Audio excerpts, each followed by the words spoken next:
Madam வணக்கம் madam. வணக்கம் sir.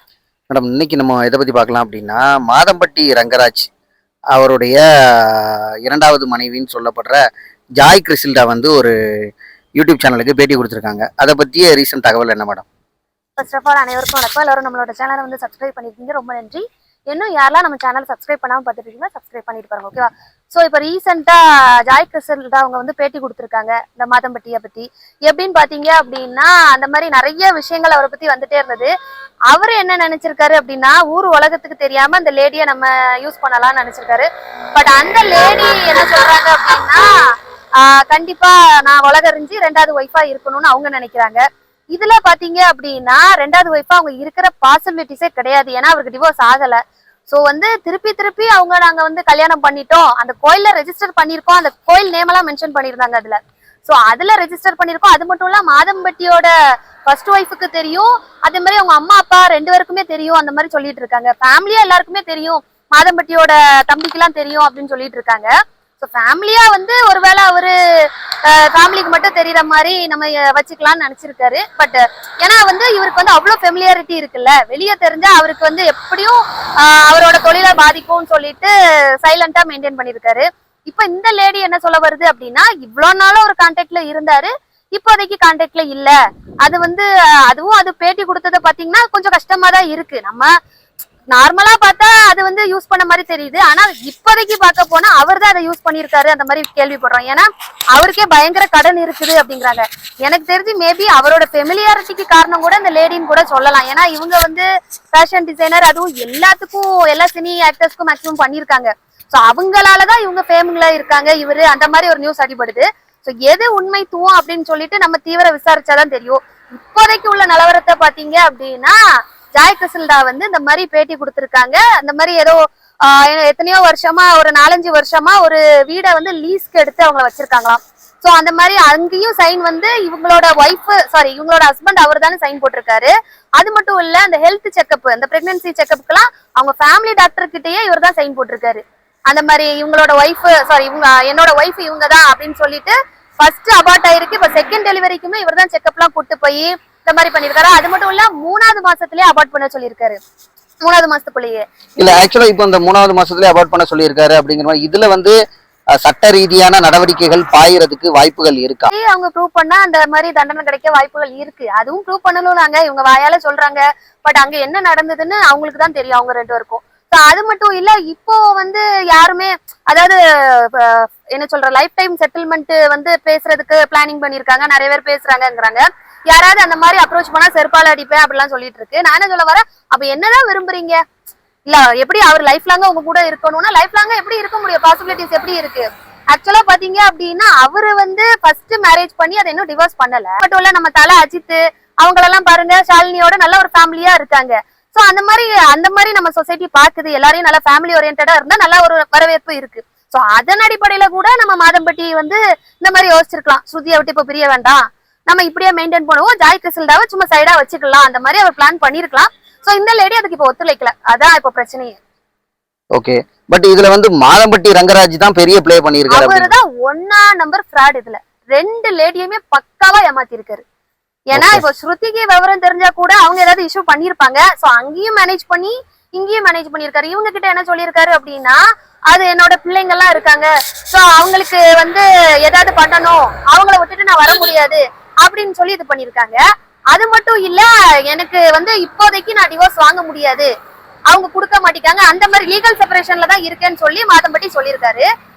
இது ஜாய் கிறிசில்டாவை பாத்தீங்க அப்படின்னா அவங்க அப்படியே ஒரு நம்பிக்கையிலே இருந்திருக்காங்க. ஏன்னா 7 வருஷம் ஸ்ருதி வந்து எந்த கான்டாக்டுமே பண்ணலையா, கிட்டத்தட்ட ஒரு 7 வருஷங்குது அந்த லேடி. இந்த மாதிரி 4-5 வருஷம் ஒரு தனியா ஒரு அபார்ட்மெண்ட்லயே ஹஸ்பண்ட் அண்ட் ஒய்ஃபா இருந்திருக்காங்க. அது மட்டும் இல்ல மாதம்பட்டியோட ஃபேமிலி டாக்டருக்கு ஜாய் கிறிசில்டாவை தெரிஞ்சிருக்கு, செகண்ட் ஒய்ஃப்னு சொல்லி இன்ட்ரோ கொடுத்திருக்காரு. மாதம்பட்டியோட ஃபேமிலி மெம்பர்ஸ்க்கு கூட தெரிஞ்சிருக்கு இந்த லேடிய. சோ அந்த லேடி அந்த தைரியத்துல அப்போ ஒருவேளை நம்ம 2வது மேரேஜ் பண்ணிருப்பாரு கூட இருந்திருக்கலாம். சோ கடைசியில இப்போ ஜாய் கிறிசில்டாக்கு நல்லா டாடா பை பை காமிச்சிட்டாரு. மேடம் இப்போ இவங்க ஜாய் கிறிசில்டா வந்து என்ன சொல்லியிருக்காங்கன்னா, இவரை பொறுத்தளவுல மாதம்பட்டி ரங்கராஜை பொறுத்தளவுல நிறைய கடன் சுமையில இருக்காரு அப்படிங்கிற மாதிரி சொல்றாங்க. ஆனா இவங்க நிறைய பேர் வந்து 1000 கோடியில சொத்து வச்சிருக்காரு, 2000 கோடிக்கு சொத்து வச்சிருக்காருங்க. சோ அதான் இவர் கடன் சுமையில இருக்காரு அப்படிங்காங்களா, அதை பத்தி என்ன தகவல்? சோ கடன் வந்து கன்ஃபார்மா இருக்குங்க. எப்படின்னு பாத்தீங்க அப்படின்னா, ஃபார் எக்ஸாம்பிள் இப்போ சின்ன சின்ன கல்யாண வீடுகள்னா பரவாயில்ல மேனேஜ் பண்ணிப்பாரு. ஃபார் எக்ஸாம்பிள் இவர் ராஜமௌலி வீடு, நம்ம மோடி வீடு, அவங்களுக்கு எல்லாம் ஆயிரக்கணக்கில் சாப்பாடு பரிமாறி இருக்காங்க. சோ அது மட்டும் இல்ல, அதுக்கு உண்டான மெட்டீரியல்ஸ் ஆள் எப்படியும் ஒரு 150 200 பேரை வச்சு சமைச்சிருப்பாங்க. சோ அவங்களோட கூலியில இப்ப டக்குன்னு ஒரு ப்ராஜெக்ட் வருதுன்னா அதுக்கு வந்து டக்குன்னு இன்ஸ்டன்டா ஆள் எடுக்க முடியாது. ஏன்னா இவரோட இதே கொஞ்சம் பாரம்பரியமா அந்த டேஸ்ட்ல தான் இருக்கு. கரெக்டா மேட்ரு அந்த ஆர்கானிக் மெட்டீரியல் யூஸ் பண்றது அப்படின்னு சொல்லிட்டு ஃபுட் மெட்டீரியல். இப்ப திடீர்னு ஒரு ஆட்களை கையில கிடைக்கிற ஆட்களை எடுத்து போட முடியாது. ஏன்னா அவரோட இது என்ன சொல்றது, அவரோட பிசினஸ் வந்து இதாயிரும், பிசினஸ் ஸ்ட்ராட்டஜி போயிரும். சோ அதனால அவங்கள வந்து மாச சம்பளத்துல வைக்கும் போது அவங்களுக்கு உண்டான என்ன சொல்றது, மாச சம்பளமோ இல்ல கான்ட்ராக்ட் பேஸ்டோ, சோ அது பொறுத்து அவங்க அமௌண்ட் இன்வெஸ்ட் பண்ணி தானே ஆகணும். அது மட்டும் இல்ல, இப்ப கொலாட்ரல் அப்புறம் பிசினஸ் லோன் நிறைய அமௌண்ட் எடுக்கலாம். சோ லோன் வாங்கினாலும் அது கடன் தானங்க. லோன் வாங்காம எந்த பிசினஸ் பண்ண முடியும்? அது மட்டும் இல்ல, இவரோட சொத்து மதிப்புலாம் இருக்கும். சோ அதை வச்சு நிறைய பேங்க்ல லோன் எடுத்திருப்பாரு. சோ அதனால கடன்கள்லாம் இருக்கதான் செய்யும். அதுல ஒன்னும் இது பண்ண முடியாது. சோ அதை அப்படியே ரொட்டேஷன் பண்ணலாம் தான் இருந்திருப்பாரு. சோ அட் டைம்ல இப்போ இந்த லேடி வந்து இந்த மாதிரி நேம வந்து ஸ்பாயில் பண்ணிடுச்சு. ஏன்னா எப்படி பெரிய பெரிய இடத்துல எல்லாம் அவருக்கு கான்ட்ராக்ட் கிடைக்கும்னு தெரியல. எப்படி பாத்தீங்க அப்படின்னா, பெரிய பெரிய ஆட்கள்லாம் கொஞ்சம் ட்ரெடிஷ்னலா பாப்பாங்க. அவங்க ஃபேமிலி பேக்ரவுண்ட் எல்லாமே பாப்பாங்க. சும்மா கையில கிடைக்கிற அளவு வச்சுலாம் பண்ண மாட்டாங்க. சோ அப்படி பண்ணும்போது இவருக்கு என்ன 2 கல்யாணம் இல்ல இழுபறியில இருக்காரு, இவரை வச்சு எங்க பண்ணாங்கிற மாதிரி சென்டிமெண்டலா யோசிக்கிறவங்க வந்து அவாய்ட் பண்ணலாம். சோ அந்த மாதிரி நிறைய விஷயங்கள் இருக்கு. இப்போ இந்த லேடி டோட்டலா இவரோட நேம ஸ்பாயில் டேமேஜ் பண்ணனால இவருக்கு இனி பிசினஸ்ல கொஞ்சம் அடி வாங்குறதுக்கு வாய்ப்புகள் இருக்கு. எனிவே இது வரைக்கும் கடனாளியா இல்லாட்டாலும் இனிமேல் கடனாளி ஆகிற பயங்கர சான்சஸ் இருக்கு. ஓகே மேடம், இப்போ இந்த பிரச்சனையில இருந்து மாதம்பட்டி ரங்கராஜ் வெளியே வர்றதுக்கு என்னதான் பாசிபிலிட்டிஸ் இருக்கு? அதான் சொன்னல சார், 2 ஃபேமிலியை எப்படி அவங்க மெயின்டைன் பண்ண முடியாது. ஏதாவது ஒரு ஃபேமிலியா வந்து ஒதுக்குனாதான் முடியும். இப்போ ஸ்ருதி பாத்தீங்கன்னா அவங்களுக்கு 2 பிள்ளைங்க இருக்கு. சோ அந்த பிள்ளைங்களோட ஃபியூச்சரையும் பார்க்கணும். இவங்களும் ஒதுங்க மாட்டாங்க. இதை லீகலா தான் மூவ் பண்ண முடியும் எனக்கு தெரிஞ்சு. இப்போ இதை லீகலா மூவ் பண்றதா இருந்தா, இப்போ ஃபார் எக்ஸாம்பிள் வந்து ஸ்ருதிக்கு டிவோர்ஸ் அப்ளை பண்ணிட்டு ஜாய் கிறிசல்டாவை கல்யாணம் கட்டுனா இது வந்து லீகலா மூவ் ஆகும். கரெக்டுங்களா? சோ பட் இதுக்கு வந்து இவங்க ஒத்துக்கணும்ல. ஸ்ருதி வந்து 6 வருஷமா இவங்களுக்கு வந்து இன்னும் டிவோர்ஸுக்கே வந்து அக்செப்ட் ஆகல அப்படிங்கிற மாதிரி சொல்றாங்க. ஸோ அப்படிங்கும்போது இதுல வந்து பிரச்சனைகள் வந்து ஜாய் கிறிசல்டா இது பண்றது வந்து சட்டப்படி நடவடிக்கை எடுக்கிறதுக்கு வாய்ப்புகள் இருக்கா மாதம்பட்டி ரங்கராஜ் மேல? ஜாய் கிறிசல்டா பண்றதுல ஒரு அர்த்தமே கிடையாது. ஒருவேளை நான் சொன்ன மாதிரி டொமஸ்டிக் லாஸ்ட் வீடியோல பேசியிருந்தோம், டொமஸ்டிக் வயலன்ஸ் வந்து செக்ஷுவல் ஹராஸ்மெண்ட் அந்த மாதிரி ப்ராப்பரா எவிடன்ஸ் இருந்தா அந்த மாதிரி வேணா அவரை மூவ் பண்ணலாமே தவிர, இந்த மாதிரி எனக்கு லீகலா நீங்க செகண்ட் மேரேஜ் என்ன பண்ணிக்கணும்னு சொல்லி அவங்க போர்ஸ் பண்றதுல அர்த்தமே கிடையாது. ஏன்னா லீகலா அவங்க டிவோர்ஸ் பண்ணாம எதுவுமே பண்ண முடியாது சார் சட்டத்துல.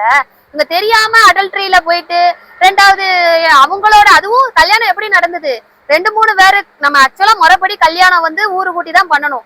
சும்மா 2-3 பேர் போய் கழுத்துல தாலி கட்டிட்டு ஒரு சர்டிபிகேட் வாங்கி வச்சுட்டு, எனக்கு தெரிஞ்ச அந்த கோயிலோட நேம் எல்லாம் மென்ஷன் பண்ணிருக்காங்க. அவங்க மேலேயே ஆக்ஷன் எடுக்கிற நிறைய பாசிபிலிட்டிஸ் இருக்கு. இந்த கோயில்ல சொன்னாங்களா 2ஆம் கல்யாணம் பண்ணி வச்ச கோயில் சொல்லிட்டு, அது அவங்க மேலேயே லீகலா இப்போ ஸ்ருதி நினைச்சா கேஸ் ஃபைல் பண்ணலாம். ஓகே. இல்ல மேடம், இப்போ வந்து இதுல வந்து பாத்தீங்கன்னா இந்த யூடியூப் வீடியோல அந்த லேடி வந்து இன்டர்வியூ கொடுத்துருக்காங்க. அதுல வந்து பாத்தீங்கன்னா அந்த வீட்டுல மாதம்பட்டி ரங்கராஜ் அவர்களோட போட்டோ அப்புறம் அவர் விஜய் டிவில வாங்கின அவார்ட்ஸ் எல்லாமே அதுல இருக்கு. ப்ராப்பரா இந்த லேடி வைக்கிற குற்றச்சாட்டுங்கிறது நிஜம், அதுல மாற்றம் எதுவுமே இல்லை. அப்போ இவர் வந்து பக்காவா பிளான் போட்டு 2 பொண்ணுங்களையுமே ஏமாத்தி இருக்காரு. கரெக்டுங்களா? ஆமா, அவருதான் பயங்கர ஃப்ராடுன்னு சொல்றாங்கல்ல. இப்போ அந்த லேடி வந்து இந்த பேட்டி கொடுக்காத வர ஏதோ அந்த லேடி வந்து மணிக்கு டிமாண்ட் பண்ணி இப்படி பண்ணுது, நிறைய பேரை ஏமாத்தி இருக்குன்னு சொல்றாங்க. ஆனா இப்போ தற்போதைய தகவலின்படி இவரு தான் பயங்கரமா விளையாண்டுருக்காரு அப்படின்னு சொல்றாங்க 2 பேர்கிட்டயும் தேவையில்லாம. ஓகே, சரி மேடம், இதை பற்றிய தகவல்களை இனி வரும் வீடியோல பார்ப்போம். தேங்க்யூ. நன்றி சார்.